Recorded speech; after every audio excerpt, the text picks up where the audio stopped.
Как отличить социотип Драйзера от социотипа Максим Горький? Инспектор и хранитель. Меня зовут Анна Кучина, вы на моем YouTube-канале о соционике и MBTI. Два социотипа, которые путают между собой. Макс и Драй. В чем фишка? Сейчас расскажу, как вы можете их отличать между собой, и если вы являетесь одним из этих социотипов, вы можете перепроверить еще раз себя. Что их объединяет? Сейчас расскажу про каждый из социотипов и что их объединяет. Итак, вначале Максим Горький. Логика, сенсорный интроверт, которого есть ценности, квадрбета, это ценности силы воли, ценности бороться за свое, силы духа, никогда не сдаваться. Это очень структурированный человек, который любит, когда все разложено по полочкам. И это можно увидеть у него дома, то, как у него все сложено, какой порядок он для себя устраивает в своих делах. Первая функция его мозга – это структурная логика.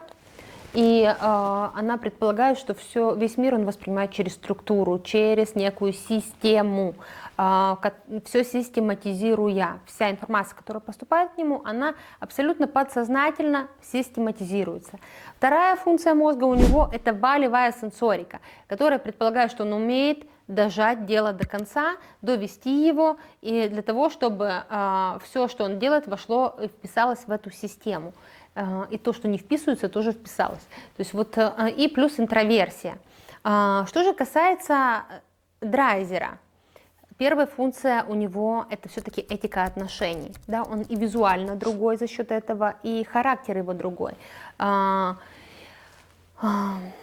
Этика отношений – это умение и такой врожденный навык разбираться в людях, понимание, нравится ему человек, не нравится, и тот, кто ему нравится, умение построить с ним взаимоотношения. Да, то есть это человек, который для людей, про людей, который настроен на отношения. Их уже видно с детства, да, им с детства действительно важны эти взаимоотношения. Вторая функция это точно так же, как у Максима Горького, волевая сенсорика, но волевая сенсорика, она здесь уже работает не на систему, а на этику отношений, то есть она работает на людей, это умение человека дожать, прижать, сманипулировать, да, чтобы он с моральных качеств именно Драйзера, с его личных убеждений поступал так, как нужно. И поэтому именно эти социотипы часто изображаются как гномы-ворчуны. Вот, и прямо с детства, если кто-то проявляет себя ненадлежащим образом, они начинают ворчать, делать замечания и так далее. И точно так же здесь интроверсия.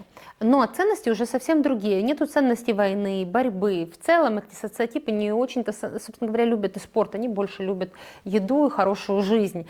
Но точно так их интересует успех, точно так их интересует достигаторство, конкуренция, им важно тоже, да, то, что их объединяет с Максимом Горьким, быть первым, двигаться достаточно быстро, их интересуют деньги, их интересуют материальные различные вещи, как и Максима Горького, но основное различие в том, как вы можете увидеть их различие, что Максим Горький, как это ни странно, позитивист, а Драйзер негативист. То есть Драйзер больше бубнит, бухтит и не удовлетворен, а Максим Горький, как бы это ни странно казалось, он все равно пытается найти хорошее, он все равно пытается найти лазейку, как простроить свою систему, как это должно работать. То есть он все равно видит то, что есть в этой системе, а Драйзер видит недостатки в людях. То есть это вот главное их такое отличие, на что следует обратить внимание. Это позитивизм, негативизм. Они оба рационалы, оба достаточно медленные, оба интроверты, но Максим Горький на процессы определяет, да, свое внимание на систему, на работу. В то время, когда Драйзеру очень важна команда, очень важны люди, и основной фокус его внимания всегда на мотивации людей, на построении команды, на том, чтобы мы были вместе. То есть его фокус внимания на отношениях. Вот это их важные такие разные различия и ценности. То есть их ценности, с одной стороны, очень похожи, но при этом разные. Драйзер не любит эту борьбу, то есть ему лучше договориться, лучше поделиться, помириться или вообще уйти из контакта, чем вот вести вот эту бесконечную борьбу. Да, вот такие вещи, которые их объединяют и различают.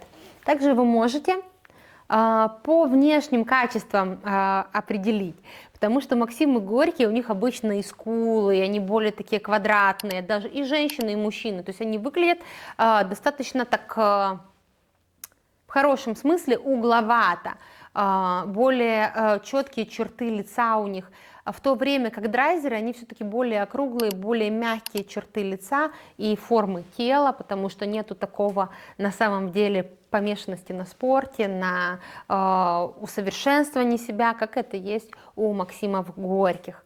Вот в целом все. Пишите, что думаете по этому поводу, подписывайтесь, ставьте лайки.